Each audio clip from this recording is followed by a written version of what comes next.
Hello दोस्तों, जैसे जैसे समय आगे बढ़ता है ना, कई प्रकार की चीज़ें हमारे सामने आती है और उसी बीच ना हमारे सामने एक कई ट्रेंड चला है, कई सालों से ट्रेंड चल रहा है ना, वो है सिग्मा मिल का। तो आखिर सिग्मा मिल होता क्या है ना, आइए इसे पूरी बारीकी से जानते हैं। और अभी हमारे मन में ऐसा भ्रम बैठ गया ना कि सिग्मा मिल हम उसे कहते हैं ना जो लड़कियों की रिस्पेक्ट ना करता हो और जो पूरा एटीट्यूड में रहता है। लेकिन सिग्मा मिल वास्तव में है क्या, उसे जानने की कोशिश करते हैं और अंत में ये जान लेंगे ना कि हमें सिग्मा मिल बन के रहना चाहिए या नहीं। तो आइए पहला पॉइंट से शुरू करते हैं। तो सिग्मा मिल के पास पहला क्वालिटी होता है ना कि वो स्वतंत्र होता है, यानी वो आज़ाद होता है, वो किसी पर डिपेंड नहीं रहता है, वो स्वतंत्र रहता है किसी भी डिसीजन को लेने के लिए, कहीं भी जाने के लिए और कुछ भी करने के लिए वो जो है ना पूरी तरह स्वतंत्र रहता है। दूसरा पॉइंट की बात करें तो वो खुद ही आत्मनिर्भर रहता है, वो किसी चीज़ के लिए किसी पर डिपेंड नहीं रहता, चाहे वो पैसा हो, धन संपत्ति हो या प्यार मोहब्बत हो, किसी के लिए ना किसी के आगे डिपेंड नहीं रहता, किसी के आगे वो मजबूरी का रोना नहीं रोता है, क्योंकि उसके पास वो सारी चीज़ें कहीं ना कहीं परफेक्ट मात्रा में होती है। और नहीं भी होती है तो सिग्मा मिलना एडजस्ट कर लेता है, लेकिन किसी के आगे गिड़गिड़ाना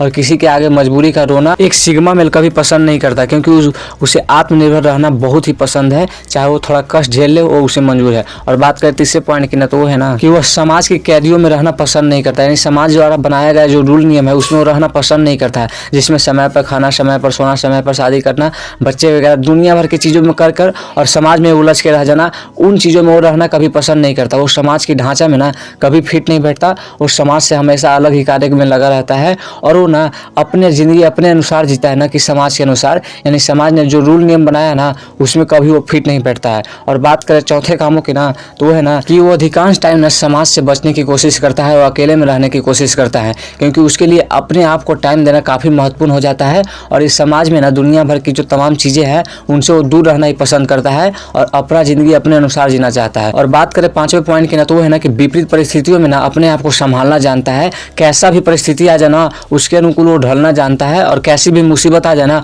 वो खुद अकेले झेलना जानता है, उससे बाहर निकलना जानता है, ना किसी की मदद उसे चाहिए। और वो मदद लेकर ना अपने आप में ना कहीं उसे ऐसा महसूस गलानी टाइप में महसूस होता है, इसी वजह से वो किसी की मदद लेने से बचता है और वो खुद ही ना अपनी प्रॉब्लम को खुद सॉल्व करने की कोशिश करता है। और बात करें छठे पॉइंट की ना, तो वो है ना कि एक सिग्मा मिल के पास ना एक अच्छा लक्ष्य और ऊंचा लक्ष्य जरूर होता है और उसके पीछे ना वो अपना सर्वस्व झोंक देता है, यानी उसके पीछे वो बहुत मेहनत करता है, बहुत कड़ी मेहनत करता है और कहीं ना कहीं उसे पाने के लिए ना अपना पूरी तरह जी जान लगा देता है। और उसके पास लक्ष्य होने की वजह से ना उसका जीवन बहुत ही खूबसूरत बीतता है और वो कहीं ना कहीं समाज की मान्यताओं से दूर रहने के कारण वो अपनी ज़िंदगी को आम लोगों से ना कई गुना बेहतर जी पाता है। और सातवां पॉइंट आप ये देखोगे सिग्मा मिल में ना कि वो अपने कार्य में ना लगातार लगे होते हैं, जिससे होता क्या है ना कि उनके अंदर एक अलग ही तरह के जो है ना वेव जो है ना तैरते रहता है, यानी उनके अंदर एक अलग ही प्रकार की ऊर्जा रहती है, जिसके कारण ना वो कोई भी कार्य में ना अपना सर्वस्व झोंक पाते हैं और कोई भी काम में ना बहुत जल्द वो सफल हो पाते हैं। और कोई भी कदम ना वो बिना सोचे समझे नहीं उठाते हैं, कोई भी कदम उठाने से पहले बहुत सोचते हैं